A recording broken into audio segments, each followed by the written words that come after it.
విషయాలు ఒక వచనము చదివి నేను ముందుకి కొనసాగుతాను. ఆదికాండము 4వ అధ్యాయము మొదటి వచనము. ఆదాము తన భార్య అయిన హవ్వను కూడినప్పుడు ఆమె గర్భవతి అయి కయోనును కని యెహోవా దయ వలన నేనొక మనుష్యుని సంపాదించుకున్నాననేను. ప్రార్థన చేసుకున్నాను. మహోన్నతులైన మా తండ్రి, సర్వోన్నతులైన మా దేవ, మీకే వెలలేని స్తుతులు స్తోత్రాలు చెల్లిస్తున్నాం తండ్రి. దేవా యొక్క పరిశుద్ధ దినములో మేమందరము సమాజముగా కూడి మీ సన్నిధిలో మిమ్మల్ని మహిమపరచడానికి మీరు ఇచ్చిన యొక్క అవకాశాన్ని బట్టి, భాగ్యాన్ని బట్టి మీకే స్తోత్రాలు చెల్లిస్తున్నాం. దేవా పొందినటువంటి సాక్ష్యములను వాక్యములను మీరే తోడయండి. దేవా నిలబడిన నేను కేవలం మీ సాధనమై ఉంటుండగా మీరే మాట్లాడండి. దేవా ఏమి మాట్లాడాలో మీరే తెలియచేసి సహాయం చేయమని త్వరలో రానున్న యేసు క్రీస్తు వారి యొక్క నామములో ప్రార్థించి అడిగి వేడుకొంచున్నాము తండ్రి, ఆమేన్. మనం చదివినటువంటి వచ్చిన భాగంలో మనం చూసినట్లయితే యెహోవా దయ వలన నేనొక మనుష్యుని సంపాదించుకున్నాను అంటే పిల్లలు పుట్టాలంటే కారణం ఎవరు? దేవుని యొక్క దయ. దేవుని దయ ఉంటేనే పిల్లలు పుడతారు. మరి ఈ లోకంలో మనం చూసినట్లయితే దేవుడు మా జీవితంలో ఒక గొప్ప కార్యాన్ని చేశారు.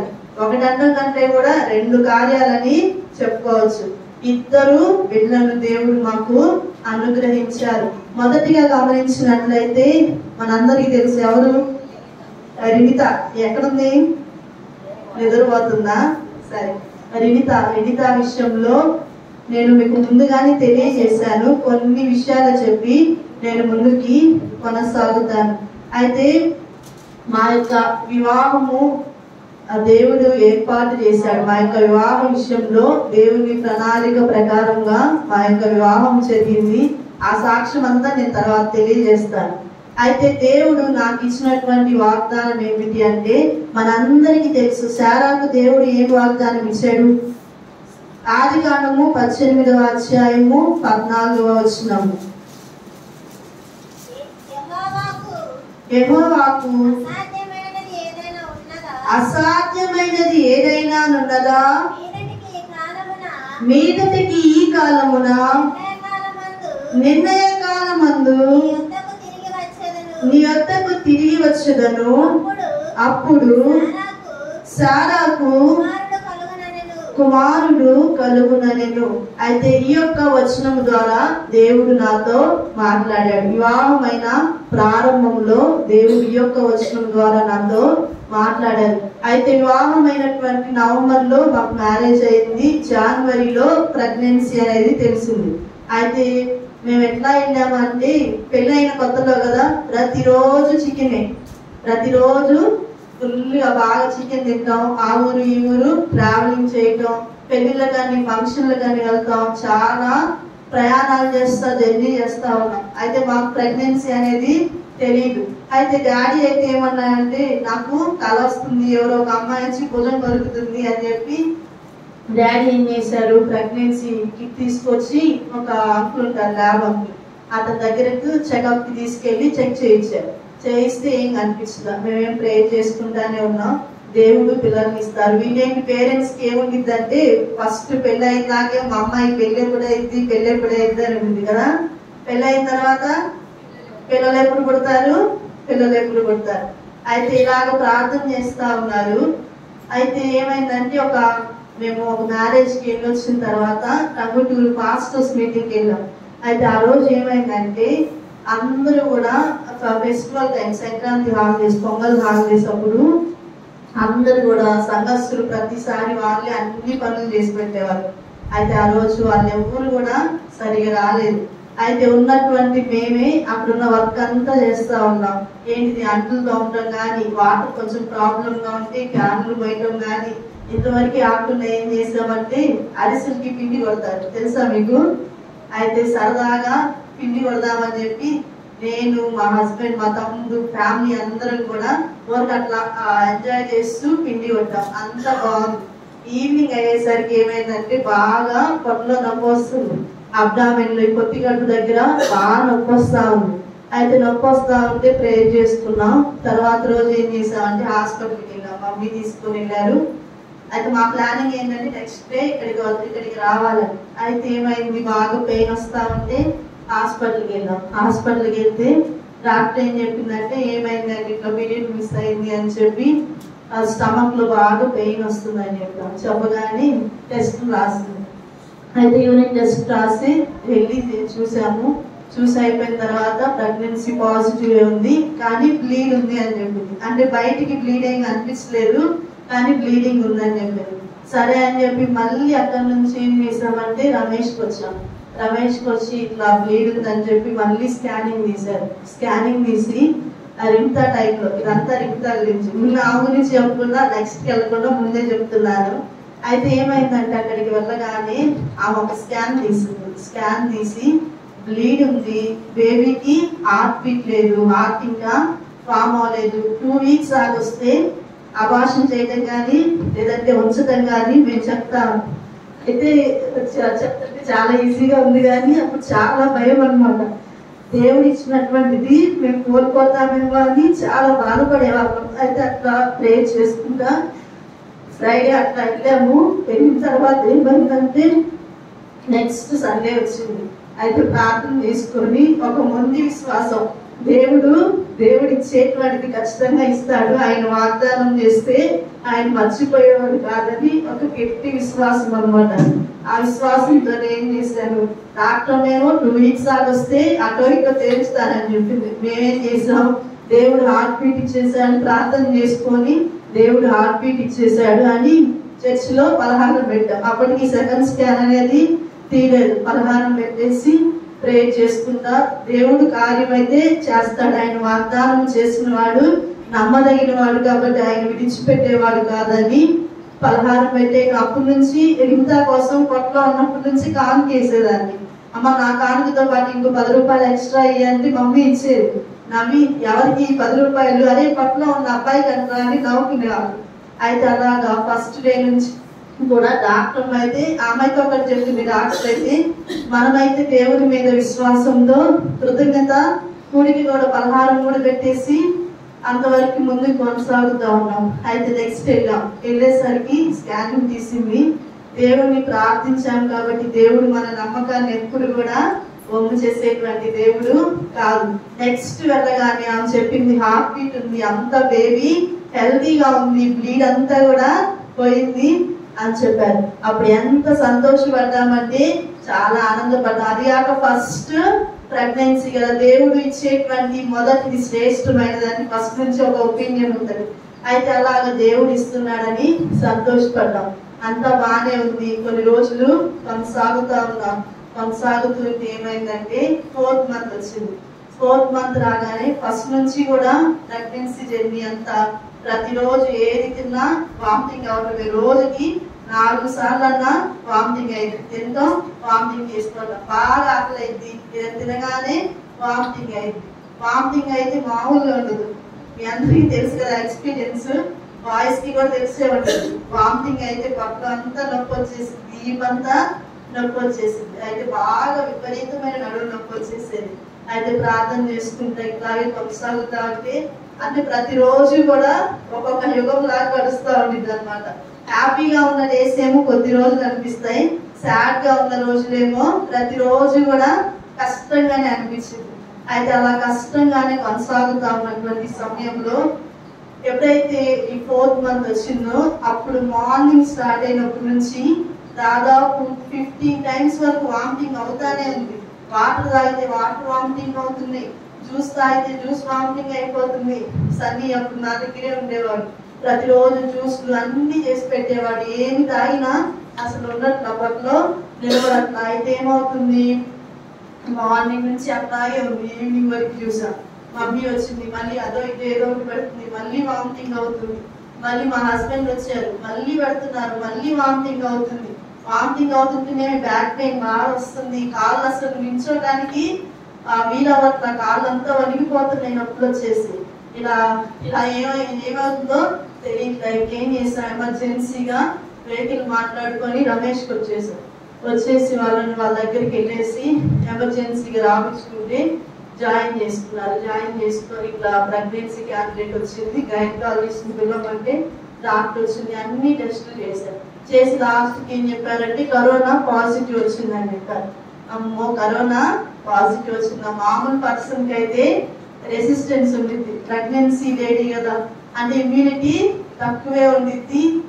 మనం ఏం చెప్పలేం ఎటువంటి సిచ్యువేషన్ ఎదురైందో చెప్పలేము. అయితే చాలా బాధపడతా ఏడుస్తా ఉన్నాం, అందరూ కూడా బాధపడతా ఉన్నారు. మామయ్య అత్తమ్మ అందరికి విషయం తెలుసు. అయితే బాధపడతా ఉంటే ఏమైందంటే డాక్టర్ గారు వచ్చారు. వచ్చి మదర్ అడిగారు బేబీకి ఏ ప్రాబ్లం ఉండదు అమ్మా అంటే ఏమైంది 4th మంతేగా అబార్షన్ చేసేద్దాము, ఏమైనా ప్రాబ్లం ఉంటే ఏమైంది అబార్షన్ చేసేద్దాం, చాలా సింపుల్ గా చెప్పేసింది. మాకైతే అంత సింపుల్ గా అనిపించదు. అప్పుడున్న సిచ్యువేషన్ అయితే అసలు మెంటల్ గా కానీ ఫిజికల్ గా కానీ చాలా డౌన్ అయిపోయాం, చాలా ఏడుస్తా ఉన్నాం. ఫ్యామిలీ అందరు కూడా ఒకటే టెన్షన్, ఆమా ఏం చెప్పిద్దో అబార్షన్ అనిద్దో, లేకపోతే అప్పటికి సింటమ్స్ ఏమీ లేవు, ఒకవేళ సింటమ్స్ ఎక్కువైతే నాకేమైనా అయిద్దేమో ఇలాగా భయపడుతూ ఉన్నాం. అలా ఆ సిచ్యువేషన్ లో కూడా దేవుడు సహాయం చేశాడు. కొన్ని రోజులు గడిచినాయి. అప్పుడు బీఈడీ ఎగ్జామ్ రాస్తా ఉన్నా, ఫైనల్ సెమిస్టర్ కి ప్రాక్టికల్ ఎగ్జామ్స్ రాస్తూ ఉన్నా. అయితే ప్రాక్టికల్ ఎగ్జామ్స్ టైంలో ఏమైందంటే కోవిడ్ పాజిటివ్ వచ్చిందని ఎలో చేయగలను. వాళ్ళు ఏమన్నారంటే నెక్స్ట్ ఇయర్ రాసుకో, నేను మిమ్మల్ని ఎలో చేయమంటే మేము ఇంకా ధైర్యంతో ప్రార్థన చేసుకొని మాస్క్ వేసుకొని శానిటైజర్ తీసుకొని ఆ రికార్డ్స్ అన్ని తీసుకొని ఇంకో కాలేజ్ దగ్గరికి వెళ్ళాం. వెళ్తే కోవిడ్ పాజిటివ్ కదా, రాకూడదు కదా, ఎందుకు వచ్చావు, నెక్స్ట్ ఇయర్ రాసుకోమంటే ఆబ్సెంట్ అయితే పెట్టడానికి లేదు, నేను వచ్చాను కాబట్టి ఈ ఇయరే రాసినట్టుగా రావాలి, నేను సెమినార్ ఇస్తాను, కావాలంటే ఆన్లైన్ లో చెప్తాను, జూమ్ లో అయినా చెప్తానని వాదించి ప్రార్థన చేసుకొని ధైర్యంగా అయినా. ఆ తర్వాత కొన్ని రోజులు అయిన తర్వాత దేవుడు అక్కడి నుంచి కూడా మమ్మల్ని రక్షించాడు. ఆ సమయంలో కూడా దేవుడు మాతో మాట్లాడాడు, నేను సజీవుడినై నిన్ను స్తుతించదు, నేను చావను, నేను సజీవుడినై నిన్ను స్తుతిస్తాను. ఆ యొక్క వాక్యము జ్ఞాపకంలోకి వచ్చింది. అంటే దేవుడు ఇప్పుడు నన్ను చంపేయడు, నేను ఖచ్చితంగా బ్రతికే ఉంటాను, నేను సాక్షిగానే ఉంటానని చెప్పి కొన్ని రోజులు కొనసాగుతున్నాం. ఇలా ప్రతిదినం ఏదో ఒక ఇబ్బంది, ప్రతిరోజు వామిటింగ్స్ అవడం, ప్రతిరోజు ఇలా బాధపడుతున్నాం. 9th మంత్ వచ్చేసింది, ఇంకా డెలివరీ ఎలా జరిగిద్దో ఏంటో అంత టెన్షన్. ఫస్ట్ డెలివరీ అంతా చాలా టెన్షన్ గా ఉండేది. అయితే దేవుని కృపను బట్టి దేవుడు వివిధ విషయంలో నా జీవితంలో చాలా గొప్ప ఆశ్చర్య కార్యమే చేశారు. ప్రెగ్నెన్సీ టైంలో కూడా ఏమైందంటే మార్నింగ్ లేచాము, బాగా పెయిన్స్ అనమాట, కొనుక్కుంటే నిద్ర పట్టదు, ఎటు కొనుక్కోవాలన్నా చాలా కష్టంగా ఉంటుంది. చాలా మంది ఆడవాళ్ళకి ఈ సిచ్యువేషన్ తెలిసే ఉంటుంది. మనసు నిండే కొద్ది ఇంకా అన్ఈజీనెస్ ఎక్కువగా ఉండేది. ఇలా బాధపడుతూ ఉన్నాం. ఒక రోజు ఏమైందంటే మార్నింగ్ లేచేసరికి అంతా కూడా తడిగా అనిపిస్తుంది, బెడ్ ఏంటి అంతా వెట్టిగా అనిపిస్తుంది, ఏమైందా అని చెప్పి కొంచెం గమనిస్తా ఉండేసరికి ఏమైందంటే ఉమ్మ నీరు లీక్ అయిపోయింది. అయితే ఇంకా వెంటనే హాస్పిటల్కి ఎమర్జెన్సీ వచ్చేసాం. మార్నింగ్ వస్తే ఆ రోజు డెలివరీ రోజు అనమాట, శుక్రవారం రోజు September 1st డెలివరీకి వచ్చాము. డెలివరీకి వెళ్తే మార్నింగ్ వెళ్ళాము. వెళ్తే అప్పటి నుంచి పెయిన్స్ స్టార్ట్ అవుతా ఉంది, పెయిన్స్ స్టార్ట్ అవుతాయి అంటే అసలు లేదు, బేబీ బయటకు వచ్చే దారే లేదని చెప్పారు. అంటే అటువంటి సిచ్యువేషన్ లో చాలా వరకు ఏం చేస్తారంటే ఆపరేషనే చేసేసి బయటికి తీస్తారు. కానీ ఆమె ఏం చేసింది, లాస్ట్ ఒక ప్రయత్నంగా నేను వలిపేస్తాను, నేను బేబీ బయటకు వచ్చేటట్టు చూస్తానని కొంచెం ధైర్యం చెప్పి వెళ్ళిపోయింది. ఇంకా మనసులో ప్రేర్ చేసుకుంటా ఉన్నా, దేవా నీకు నా పరిస్థితి తెలుసు, ఫస్ట్ నుంచి కూడా నా స్థితి ఏంటో నీకు తెలుసు. చిన్న దెబ్బకే ఎక్కువ బాధపడేటువంటి మనస్తత్వం, చిన్న విషయాలకి చాలా బాధ వేసింది. నేను చిన్న చేయి కట్ అయితే 5-6 రోజులు స్పూన్ తో తినేవాళ్ళు అనుకుంటే నేనే అంత ఆ చిన్న వాటికి కూడా బాధపడేటువంటి నేను ఇంత పెద్ద పరిస్థితి నా ముందు కనిపిస్తా ఉంది. పెయిన్స్ స్టార్ట్ అవుతా ఉన్నాయి. అయితే ఏమైంది, పెయిన్స్ స్టార్టింగ్ చిన్న పెయిన్స్ వస్తాయి కదా, ఆ చిన్న పెయిన్స్ నేను తట్టుకోలేకపోయా. దేవా నా వల్ల కాదు, నేను ఈ పెయిన్స్ ని భరించలేను, ఇంకా నీ చిత్తం. వీళ్ళందరూ కూడా ఏంటి అసలు ఆ రోజు హాస్పిటల్లో చూడాలి, మమ్మీ ఓ పక్క ఏడుస్తా ఉన్నారు, అందరూ బతిలాడుతున్నారు డాక్టర్ని, ఆపరేషన్ చేసి బేబీని బయటికి తీసేయండి, నార్మల్ డెలివరీకి అసలు ఇంకా ట్రై చేయొద్దు, ఎప్పుడు వస్తా ఉన్నాయి మెల్లిగా స్టార్ట్ అవుతే ఎక్కువ అవుతుంది. వీళ్ళందరూ ఏం చేశారు, నార్మల్ డెలివరీ అస్సలు వద్దు, ఆపరేషన్ చేసేయండి, ముందు అసలు బిడ్డను బయటికి తీసేయండి, అమ్మాయికి ఏమైనా అయిద్దేమో అని. మా మదర్ అయితే ఇంకా అసలు ఏడుస్తానే ఉన్నారు. అప్పుడు అత్తమ్మ వీళ్ళందరూ కూడా ఏం కాదని ధైర్యపరుస్తా ఉన్నారు. ఆ టైంలో అత్తమ్మ వచ్చి ఈ చిన్న నొప్పులు ఇంకా రావాల్సినవి చాలా ఉన్నాయి అన్నారు. అమ్మో ఈ చిన్న నొప్పులేనా, ఇంకా నొప్పులు ఇంకా రావాల్సినవి ఉన్నాయా అని ఇంకా భయం వేసింది. ఇక్కడ ఏడుస్తా ప్రార్థన చేసుకుంటా ఉన్నాను. అయితే ఆమె ఏం చేసిందంటే దేవుని యొక్క కృపను బట్టి ఆమెకు దేవుడు నా పట్ల దయ కలుగజేశాడు. అంటే నేను డెలివరీ టైంలో కూడా వామిటింగ్స్ అవటం కళ్ళు తిరుగుతా ఉన్నాయి కదా. అయితే ఆమె నా పరిస్థితి చూసి ఈ అమ్మాయి తట్టుకునేలాగా లేదని చెప్పి అనస్థీషియా డాక్టర్ని పిలిచింది. మత్తు డాక్టర్ అవుతారు కదా, అతన్ని పిలిచి అనస్థీషియా ఇప్పించింది. అప్పటికి ఏమైంది, టైము మార్నింగ్ వెళ్ళాం మేము, 11 ఏమో అవుతుంది. ఆ టైంకి ఏమైంది, అనస్థీషియా డాక్టర్ని పిలిపించి కొంచెం అనస్థీషియా ఇప్పించింది. అప్పుడు కొంచెం నొప్పి కొంచెం పర్వాలేదు అనిపించింది. అంత నొప్పుల్లో నుంచి కొంచెం తగ్గినట్టుగా అనిపించింది. అయితే ఇంకేమైంది, వెంటనే ఇంకా అనస్థీషియా ఇచ్చేసి వెళ్ళిపోయారు. ఒక 1/2 అవర్ 1 అవర్లో డెలివరీ అయిపోయింది. ఇంకా బేబీ వచ్చేసరికి ఇంకా మనకి ఎట్లా ఉంటుందంటే ఎంత నొప్పి భరించినా బేబీని చూడగానే చాలా సంతోషం వేసింది. అలాగే అంత పెయిన్ అప్పుడు దాకా ఏడ్చి బాధపడి గొడవ చేసి అంత చేసినటువంటి నేను బేబీని చూడగానే చాలా ఆనందం వేసింది. మరి ఇంత అప్పుడు ఏం చేస్తుందంటే తీసి ఇట్లా చూపిస్తారు కదా, ఇట్లా బయటకి తీసి చూపించగానే చేతులు ఇట్లా పెట్టుకొని చూస్తుంది, కళ్ళు తెరిచి వస్తుంది. అప్పుడే చాలా హ్యాపీగా అనిపించింది. అందరు ఫస్ట్ రోజే కళ్ళు తెరిచి వస్తుంది ఏంటి, ఫస్ట్ రోజే అందరిని చూస్తుంది ఏంటి అంటా ఉన్నారు. ఇట్లా చూపించారు. చూపిగానే చేతులు ఇట్లా పెట్టుకొని కళ్ళు ఇట్లా పెట్టుకొని చూస్తుంది, చిన్న కళ్ళు వేసుకొని చూస్తా ఉంది. తర్వాత తీసుకెళ్ళారు ఆడవాళ్ళ. వెంటనే తీసుకెళ్తుంటే పెద్ద సౌండ్ వినిపిస్తుంది, ఒక అమ్మాయి ఏడుస్తున్నట్టు. ఇంత ఎవరు డాక్టర్ ఏడుస్తుంది, నా బేబీనేనా అంటే నీ బేబీనే, ఇప్పుడు డెలివరీ అయింది నీకే కాదు. అమ్మో పెద్దగా ఉంటేలా ఉంది అమ్మాయికి అనుకున్నా. పెద్దగా ఏడ్చింది ఫస్ట్ రోజే. అయితే అలాగా మిగతా విషయంలో ఆ బిడ్డ సజీవురాలుగా ఉందంటే కేవలం దేవుని యొక్క కృప మాత్రమే. అలాగా దేవుడు మిగతా విషయంలో అద్భుత కార్యాన్ని జరిగించి ఆ బిడ్డ మా మధ్య తిరుగుతా ఉన్నా గానీ చాలా సంతోషం వేస్తా ఉంది. ఎన్ని పరిస్థితులు ఎదుర్కొంటేనో దేవుడు ఒక కుమార్తెను మాకు అనుగ్రహించారు. అదేవిధంగా దేవుడు ఇచ్చిన వాగ్దానంలో ఏముంది, వేదనకి నీ తర్వాత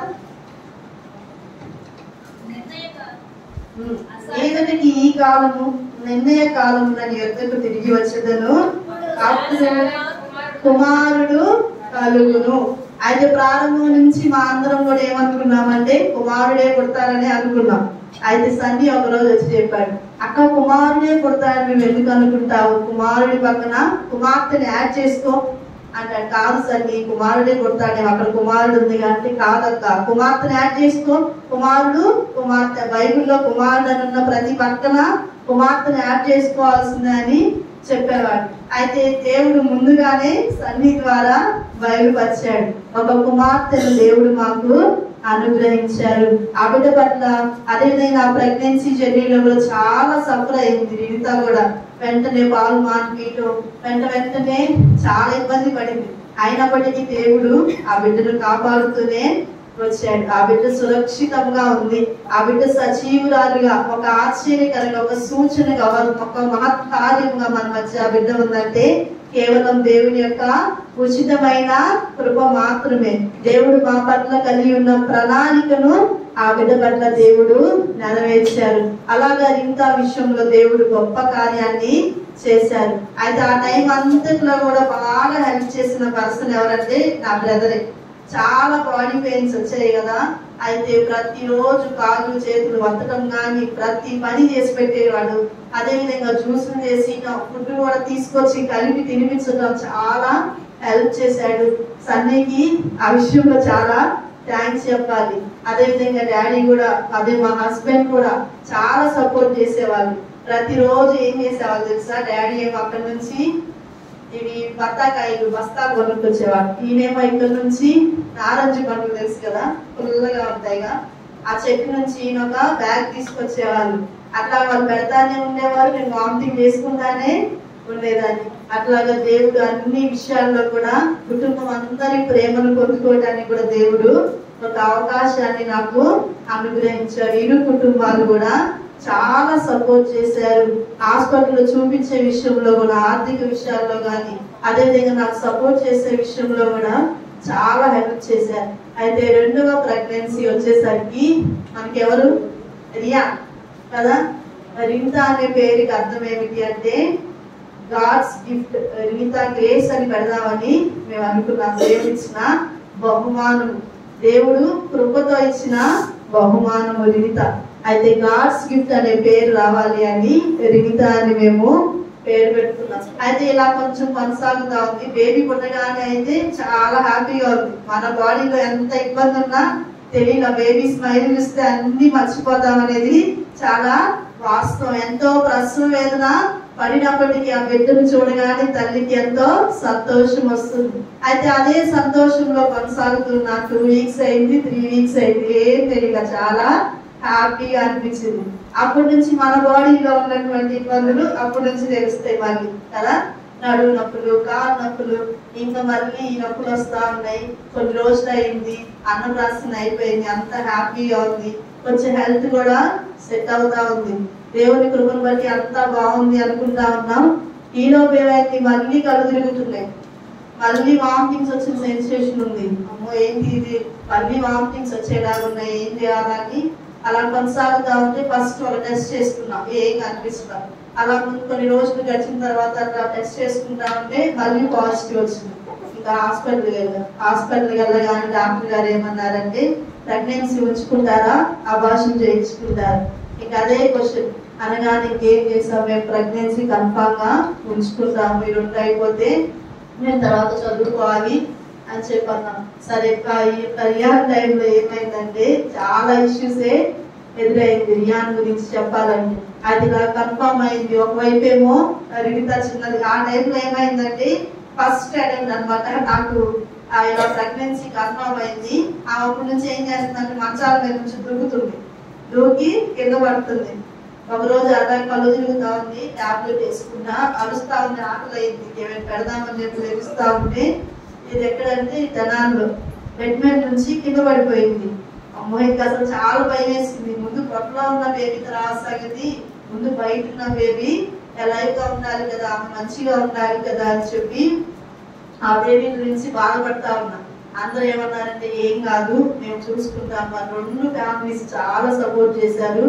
అయితే అలాగే ప్రతిరోజు స్కానింగ్ వెళ్ళటం, మా యొక్క బేబీ విషయంలో వచ్చేసరికి ప్రతిరోజు వామిటింగ్స్ కామన్ గానే ఉండేవి. 7th month ఒక్కటి మాత్రం రెస్ట్ ఇచ్చాడు ఎవరు, 7th month మాత్రం వామిటింగ్స్ అవ్వాలి, మిగతా 3 months వామిటింగ్స్ అవుతూనే ఉండేవి. అయితే ఒకనొక టైంలో చెప్పాలంటే 7th month తర్వాత అనుకున్నా బాగా ఫస్ట్ ఏమైందంటే బాగా కోల్డ్ వచ్చేసింది. కోల్డ్ వల్ల ప్రతిరోజు ఇంకా దగ్గు, దాదాపు 40 days నైట్ అయితే ఇంకా అసలు నిద్రపట్టదు. చల్ల గాలికి వచ్చేసరికి బాగా కోల్డ్ వల్ల చాలా దగ్గు వచ్చేది, విపరీతంగా దగ్గు వచ్చేది. హాస్పిటల్ చెకప్కి వెళ్తా వస్తా ఉంటే డాక్టర్ కూడా చెప్పేది ఏమనేదంటే అమ్మ అది దగ్గు వల్లే ప్రీ డెలివరీ అయిపోయేలా ఉంది అని చెప్పారు. అయితే వెళ్ళినప్పుడు ఒక సిరప్ ఇచ్చింది. ఆ సిరప్ వేసుకుంటే ఏమైందంటే దాని వల్ల ఇంకా సైడ్ ఎఫెక్ట్ వచ్చింది. ఇదంతా కూడా పగిలిపోయింది, లిప్స్ అంతా కూడా పగిలిపోయి చాలా బాధపడ్డాం. ఇంకొక విషయం రియాన్ గురించి ఏం చెప్పారంటే ప్రతి స్కానింగ్ వెళ్ళినప్పుడల్లా ఏదో ఒక వంక చెబుతానే ఉండేవాళ్ళు. ఒకసారి స్కానింగ్ వెళ్ళగానే ఏం చెప్పారంటే హార్ట్ లో ఏదో ప్రాబ్లం ఉంది, హార్ట్ చుట్టూ ఒక లేయర్ కనిపిస్తుంది అని చెప్పారు. మేము ఇంకా ఒకటే ప్రార్థన, దేవుణ్ణి మాత్రమే మేము నమ్ముకొని ముందుకి కొనసాగాం. రియాన్ టైం అంతా నేను ఎక్కువ ఇక్కడే ఉన్నా, పేరేశ్వరంలోనే ఉన్నాను. అయితే ఏమైంది ఇక్కడికి రావటం, ఏమైందని అత్తమ్మ వాళ్ళు అమ్మ వాళ్ళు అడగటం, ఇట్లా హార్ట్ చుట్టూ ఒక లేయర్ ఉందని చెప్తున్నారు. అంటే ప్రార్థన చేద్దాం, అత్తమ్మ మామయ్య కూడా ప్రార్థన చేద్దాం, ఏం అవ్వదు, అమ్మ కూడా ప్రార్థన చేద్దాం, ఏమవుదు, ఒకవేళ ఏమైనా అయినా దేవుడి చిత్తమే అని చెప్పేది. అయితే ప్రార్థన చేసుకొని ఈ యొక్క స్కానింగ్ వెళ్ళినప్పుడు కంప్లైంట్ తో వచ్చేవాళ్ళం. నెక్స్ట్ స్కానింగ్ వెళ్ళిన తర్వాత హార్ట్ అంతా బాగుందని చెప్పారు. మళ్ళా ఒక డబుల్ మార్కర్ టెస్ట్ చేస్తారు, ఆ టెస్ట్కి వెళ్ళే వాళ్ళం. అందులో జెనెటిక్ ప్రాబ్లం ఏదో ఉంది అని చెప్పింది. జెనెటిక్ ప్రాబ్లం అంటే దానికి అసలు క్యూరే ఉండదు, ఇంకా జీవితాంతం ఆ ప్రాబ్లం అంతే ఉండిపోయింది. అయితే ఆ యొక్క చెవిటికి ప్రాబ్లం ఉంది అని చెప్పినప్పుడు మళ్ళీ ప్రార్థన చేసుకొని మరలా వెళ్ళగానే ఇంకొక స్కాన్ రాసింది. ఆ స్కాన్ అంతా కూడా చూసి నాకు ఎటువంటి ప్రాబ్లం లేదు అని తెలియజేస్తుంది. ఇది దేవునికి మాత్రమే సాధ్యం. ఆమె ప్రతిరోజు అదే చెప్పేది, చూద్దాము 6 months వరకు చూద్దాం, ఏమైనా ప్రాబ్లం ఉంటే అబార్షన్ చేసేద్దాం అని చెప్పేది. అయితే ఇలాగా రియాన్ విషయంలో ఎన్నో ఒడిదుడుకుల్లో దేవుడు ఆ బిడ్డను కాపాడి సురక్షితముగా సజీవుడిగా మన మధ్యలో ఉంచారు. అయితే రియాన్ టైంలో ఏమైందంటే 9th month లో బాయ్స్ పుడతారంటారు కదా, అబ్బాయి అయితే 9th month లోనే డెలివరీ అయింది అంటారు. అయితే 10th month వచ్చింది, డెలివరీ అవ్వట్లా. ఒకటే భయం, అసలు బేబీ ఏం బయటికి రావట్లేదు, పెయిన్స్ రావట్లేదు, ఏమైంది ఒకటే టెన్షన్. అయితే ఇలా బాధపడతా ఉన్నాము. అయితే ఒకరోజు జనరల్ చెకప్కి వెళ్తే ఈరోజు జాయిన్ అయిపోయి మనం ఇంజక్షన్ ఇచ్చేద్దాం అన్నారు. సరే అని చెప్పి వెళ్తే ఏమైందంటే సన్నగా నొప్పులు స్టార్ట్ అవుతా ఉన్నాయి. వీళ్ళిద్దరు బేబీస్ కూడా 3 kgs ఉండేవాళ్ళు. అయితే ఎటువైపు మనం గునుకుంటే బేబీ అటువైపు పడిపోతా ఉండేది అనమాట. చాలా వెయిట్ అనేది పట్టు మీద ఉంటా ఉండేది. అయితే అలా రియాన్ టైంలో వెళ్ళినప్పుడు మెల్లిగా పెయిన్స్ స్టార్ట్ అవుతా ఉన్నాయి. 22nd మేము వెళ్ళాము. అయితే 23rd దేవుడు మాకు ఒక స్వాస్థ్యాన్ని అనుగ్రహించారు. అయితే రియాన్ పుట్టగానే చాలా సంతోషపడ్డాము. దేవుడు ఒక కంప్లీట్ ఫ్యామిలీగా మమ్మల్ని దేవుడు చేశారు. ఇది దేవుని యొక్క కార్యం మాత్రమే. దేవుని యొక్క ఉచితమైన కృప ద్వారా దేవుడు మాకు 2 బిడ్డల్ని దేవుడు మాకు అనుగ్రహించారు. అయితే మాకున్న ఆశ ఏమిటంటే 2 బిడ్డలు కూడా రక్షించబడాలన్నదే నా యొక్క ఆశ. ప్రస్తుతానికి అయితే నాకున్న ఆశ అది ఒకటి, 2 రక్షించబడాలి, దేవుని కొరకు మంచిగా ముందుకు కొనసాగాలి. ఈ యొక్క 2nd ప్రెగ్నెన్సీ గురించి చెప్పాలంటే మా యొక్క ఇన్లాస్ ఫ్యామిలీ, మా యొక్క మదర్ అత్తమ్మ గాని మామయ్య గాని అందరూ చాలా సపోర్ట్ చేశారు. వదిన గాని అన్నయ్య గాని ఇంకా బుద్ధదాని బాధ్యత అంతా వాళ్ళే తీసేసుకున్నారు. ఆవిడ తాతయ్య అంతా ఇంకా వాళ్ళ తాతయ్య చుట్టూరే తిరుగుతా ఉండేది. అలాగా దేవుడు ఒక 2 ఫ్యామిలీస్, నేను ఏదైనా థ్యాంక్స్ చెప్పాలంటే మెయిన్ గా ఇక్కడ ఉన్నటువంటి పేరెంట్స్లో థ్యాంక్స్ చెప్పాలంటే అత్తమ్మకు మాత్రమే థ్యాంక్స్ చెప్పాలి. చాలా కష్టపడ్డారు మార్నింగ్ నుంచి ఈవినింగ్ వరకు కూడా. చాలా మంది అంటారు కదా, ప్రెగ్నెన్సీ అమ్మాయి ఒక్కతే పిల్లల్ని కంటదా, ఇంకొకరు కంటలేదా అనే మాట అంటారు. ఆ మాట ఒక్కసారి కూడా మా ఇంట్లో ఎవ్వరు కూడా అనలేదు. అటువైపు వాళ్ళు కానీ ఇక్కడ ఉన్నటువంటి వాళ్ళు కానీ ప్రతి ఒక్కరు చాలా సపోర్ట్ చేశారు. అండ్ నా సిచ్యువేషన్ అనేది వాళ్ళు అర్థం చేసుకొని దేవుని యొక్క ప్రేమ ద్వారా వాళ్ళు నన్ను ఎంతగానో ఆదరించారు. నా యొక్క హస్బెండ్ కూడా బేబీకి బాత్ చేయించడం కానీ ఆఖరికి అన్నం కూరలు కూడా వండి పెట్టినటువంటి రోజులు ఉన్నాయి. అలాగా చాలా సపోర్ట్ చేశారు. ఈ యొక్క 2 ఫ్యామిలీస్ కి నేను జీవితం అంతా రుణపడినా కానీ ఇంకా తీరనటువంటిది అనమాట. చాలా హెల్ప్ చేశారు. నెక్స్ట్ ఆపరేషన్ టైంలో కూడా అత్తమ్మ అమ్మ చాలా స్ట్రగుల్ ని ఫేస్ చేశారు. రియాన్ ప్రెగ్నెన్సీ టైంలో అయితే అత్తమ్మ ఇంకా అప్పుడు ఎంత సపోర్ట్ చేశారో రియాన్ టైంలో కూడా అత్తమ్మ అంత సపోర్ట్ చేశారు. ఆ పెయిన్స్ అత్తమ్మ తట్టుకోలేకపోయారు చూసి. ఇక బయటకు వెళ్ళి అత్తమ్మ కూడా ఏడుస్తా ఉన్నారు. ఒక పక్క అత్తమ్మ ఏడుస్తా ఉంది, ఒక పక్క అమ్మ ఏడుస్తా ఉంది. అట్లా ఇద్దరు కూడా అంతా బాధపడ్డారు. నా పెయిన్స్ చూసి వాళ్ళే తట్టుకోలేనటువంటి పరిస్థితి అనమాట. అలాగా దేవుడు మా యొక్క జీవితంలో ఒక మంచి స్వాస్థ్యాన్ని, ఒక గొప్ప బహుమానాన్ని దేవుడు మాకు అనుగ్రహించారు. అయితే ప్రియమైనటువంటి వారి ద్వారా చివరిగా నేను మీకు తెలియజేస్తూ ఉన్నాను, ఈ యొక్క ఆపరేషన్ టైంలో కూడా చాలా స్ట్రగుల్స్ ని మేము ఫేస్ చేశాము. ఆపరేషన్ చేశారు, నాకు ఎనస్థీషియా ఎక్కిందో లేదో కూడా నాకు తెలియదు. అయితే ఏమైంది, తీసుకెళ్లారు, కట్ చేశారు. నాకైతే డైరెక్ట్ గా లైవ్ లో ఎనస్థీషియా వేయకుండానే కట్ చేశారేమో అనిపించింది. 2 నార్మల్ డెలివరీసే కదా. అట్లాంటి ఆపరేషన్ అప్పుడు చాలా నేను స్ట్రగుల్ అయ్యాను. మనుషులకి బాగా బాధ ఎప్పుడేసిందంటే మనంతటా మనం తినలేనప్పుడు, మనంతటా మన వాష్రూమ్ కి వెళ్ళలేనప్పుడు చాలా బాధ వేసింది. అవునా కాదా? ఆ పరిస్థితిని మనం అసలు సహించలేదు. మనంతటా మనం ఒక సపోర్ట్ లేకుండా వెళ్ళలేకపోయామంటే చాలా పెయిన్ అనేది ఉంటుంది. అలాగే ఆపరేషన్ టైంలో కూడా అమ్మ అత్తమ్మ వీళ్ళిద్దరు పట్టుకొని లేపడం, తీసుకెళ్ళడం, వీళ్ళిద్దరే తీసుకొని రావడం. ఆపరేషన్ అయింది, ఈవినింగ్ తీసుకొచ్చి సెలైన్ ఎక్కించారు. కానీ నాకు అసలు కాన్షియస్ అనేది లేదు, చేయంతా వాసిపోయింది. మార్నింగ్ ఏమైంది, వాష్రూమ్ లేసి తీసుకున్నారు. అప్పుడే అత్తమ్మ జస్ట్ నిద్రపోయారు. అమ్మ తీసుకొని ఒక్కళ్ళే తీసుకొని వెళ్ళారు. తీసుకొని వెళ్ళగానే ఏమైందంటే వాష్రూమ్ లోకి వెళ్ళారు. వెళ్ళగానే ఇంకా కళ్ళు తిరిగి ఇంకా అంతే పడిపోయా. ఏంటి అప్పుడే ఆపరేషన్ అయింది. వెంటనే నెక్స్ట్ డేనే కళ్ళు తిరిగి ఆ యొక్క వాష్రూమ్ లో పడిపోగానే ఏమైందంటే దేవుడు దూతల్ని పంపిస్తారంటారు కదా, అలా ఒక అక్క ఆ టైంలో ఒక వాష్రూమ్ లోకి వచ్చింది. ఒక చిన్న బాబుని తీసుకొని వచ్చింది. అయితే అక్క ఎలా ఉందంటే చాలా హైట్ గా, చాలా మంచి పర్సనాలిటీ వచ్చింది. పడగానే అయ్యో అమ్మో బిడ్డ పడిపోయిందని పెద్దగా ఏడుస్తా ఉంటే అక్క వచ్చి ఏం చేస్తుందంటే ఒక్క చేతితో బయట లేపి జాగ్రత్తగా తీసుకొని వచ్చి బెడ్ మీద మళ్ళా కొనుక్కోబెట్టింది. ఇలాగా దేవుడు అన్ని పరిస్థితుల్లో దేవుడు కాపాడుతున్నాడు. గడిచిన 3 సంవత్సరాలంతా కూడా దేవుడు ఎంతో బాధపడినప్పటికీ, ఎంతో వేదన అనుభవించినప్పటికీ దేవుడు సంతోషాన్ని ఇచ్చాడు. చివరిగా నేను ముగిస్తూ ఉన్నాను. అన్ని విషయాల్లో దేవుడు ఏదైతే మాట ఇచ్చాడో, మాట ఇచ్చినటువంటి దేవుడు మనల్ని మరిచిపోడు. ఆ మాట ప్రకారంగా మన జీవితాల్లో దేవుడు కార్యాలు చేస్తారు. ప్రియమైనటువంటి వాళ్ళ చివరిగా నేను ముగిస్తూ ఉన్నాను. మన యొక్క జీవితంలో రాత్రి గడిస్తే పగలు ఎలా వస్తుందో, కష్టం గడిస్తే సుఖం వస్తుంది, సుఖం గడిస్తే మరలా కష్టం వస్తుంది. మన జీవితం అంతా కూడా అంతే ఉంటుంది. ఇప్పుడు మనం బహుశా మీరు శ్రమంలో ఉన్నారేమో, రాబోయే కాలంలో దేవుడు మీకు సంతోషాన్ని కలుగజేస్తారు. ఒకవేళ సంతోషంలో ఉన్న మరలా కష్టాలు వస్తాయి. ఆ కష్టాల్లో తట్టుకోగలిగిన శక్తిని కూడా దేవుడే మనకి ఇస్తారు. మన యొక్క జీవితంలో ఏ కార్యమైనా ఒక వ్యక్తిని మనం నమ్మాలి అంటే అది ఒక దేవుణ్ణి మాత్రమే. దేవుని యొక్క మాట మాత్రమే మనల్ని బ్రతికిస్తుంది. దేవుని యొక్క మాట మాత్రమే మనల్ని నిలబెడుతుంది.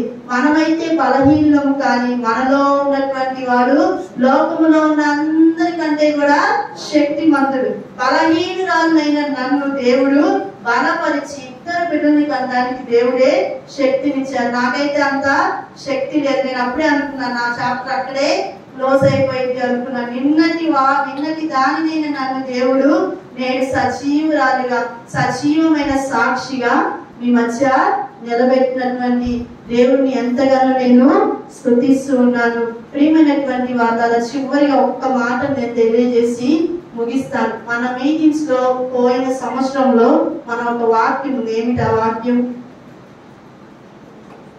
ప్రతిరోజు ఒక కీవర్డ్ అనేది, లేకపోతే ఒక కీవర్డ్స్ అనేది ఉంటుంది కదా మనకి. ఏమిటి ఆ వాక్యం? ఎవరికైనా గుర్తుందా? ఆ మునుపటి కంటే అధికమైన మేలు నీకు చేసేదను. ఆ యొక్క వాక్యాన్ని దేవుడు నా జీవితంలో స్థిరపరిచారు. నేను ఆ రోజు మెసేజ్ లో విన్నాను, మునుపటి కంటే అధికమైన మేలు. ఆ యొక్క వాక్యము దాదాపు రియాన్ పుట్టేంత వరకు కూడా దేవుడు దాదాపు 20 సార్లు అదే వాక్యాన్ని నాతో మాట్లాడాడు. మునుపటి కంటే అధికమైన మేలు నేను చేస్తానని దేవుడు నాకు సెలవిచ్చాడు. నేను ఒక్కటే అనుకున్నా, అధికమైన మేలు కాబట్టి పుడితే 2 ట్విన్స్ అన్నా కొడతారు, లేదంటే ఒక బాయ్ అన్నా కొడతారు అనుకున్నాను. దేవుడు అదే విధంగా రియాన్ని దేవుడు మునుపటి కంటే అధికమైన మేలుగా దేవుడు మాకు అనుగ్రహించాడు. కాబట్టి ప్రియమైనటువంటి వాళ్ళ ఒక వాగ్దానం వచ్చినప్పుడు మనం దాన్ని పట్టుకొని ప్రార్థించినప్పుడు మన జీవితంలో కూడా దేవుడు కార్యము చేయబోతున్నాడు. నేను ఇక్కడికి వచ్చినప్పటి నుంచి ఇప్పటి వరకు 2 మీటింగ్స్ దేవుడు మహిమకరంగా జరిగించాడు. మొదటి మీటింగ్స్ లో నేను నా భర్తతో కలిసి వచ్చాను. 2వ మీటింగ్స్ లో నా యొక్క కుమార్తె రినితాతో కలిసి వచ్చాను.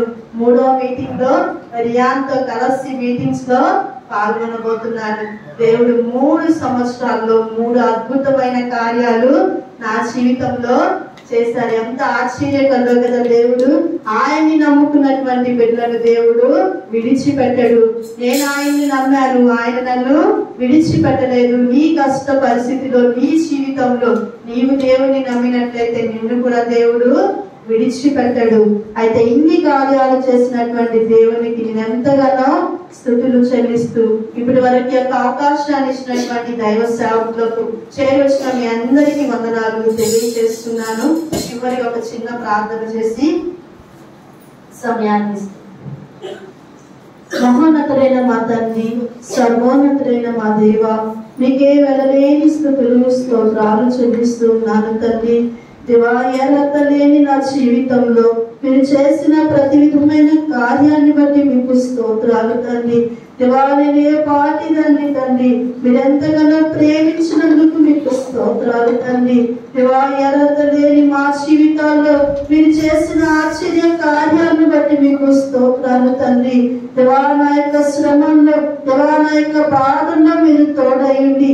ఒక తండ్రిగా తల్లిగా మీరు ఆదరించారు. దేవా ఆ యొక్క సమయంలో సపోర్ట్ చేయడానికి పెంచిన 2 కుటుంబాలను దీవించండి, ఆశీర్వదించండి. దేవా వారు నా పట్ల చేసిన ప్రతి కార్యానికి తగిన ప్రతిఫలాన్ని దయచేయండి. దేవా ప్రార్థించిన సంఘాన్ని, పరిశుద్ధుల్ని దీవించండి, ఆశీర్వదించండి. మరి ప్రాముఖ్యముగా తండ్రి దేవా మీరు ఇచ్చినటువంటి ఆరోగ్యాన్ని బట్టి, నెమ్మదిని బట్టి మీకు స్తోత్రాలు తండ్రి. దేవా గడిచిన 3 సంవత్సరాలు తండ్రి దేవా ఎంతో వేదనలో మేము ఉన్నాము తండ్రి. దేవా అనేక పరిస్థితులు మేము ఎదుర్కొంటున్నాము తండ్రి. దేవా ఇప్పటికి తండ్రి మేము తండ్రి సజీవులుగా ఉండటానికి మీరు చూపించిన కృపను బట్టి స్తోత్రాలు. దాన్ని బట్టి మీకు స్తోత్రాలు తండ్రి. దేవా బిడ్డలు దేవుడిచ్చిన బహుమానముగా, గాడ్స్ గిఫ్ట్ గా మా మధ్య మీరు ఉంచినందుకు మీకు స్తోత్రాలు తండ్రి. దేవా రియాన్ కొరకై మీ సన్నిధిలో ప్రార్థిస్తున్నాం. దేవా రియాన్ అనగా వే టు హెవెన్ అని మేము చూస్తూ ఉన్నాం, డోర్ టు హెవెన్ అని చూస్తున్నాం. దేవా పరలోకానికి మార్గముగా అనేక మందిని మీ వైపు నడిపించేటువంటి ఒక దైవ సేవకునిగా, మీ దాసునిగా ఆ బిడ్డను ఏర్పాటు చేసుకోండి. దేవా ఇద్దరు బిడ్డలకు తగిన సమయంలో రక్షణ, మారు మనసు, పాపక్షమాపణ దయచేయండి.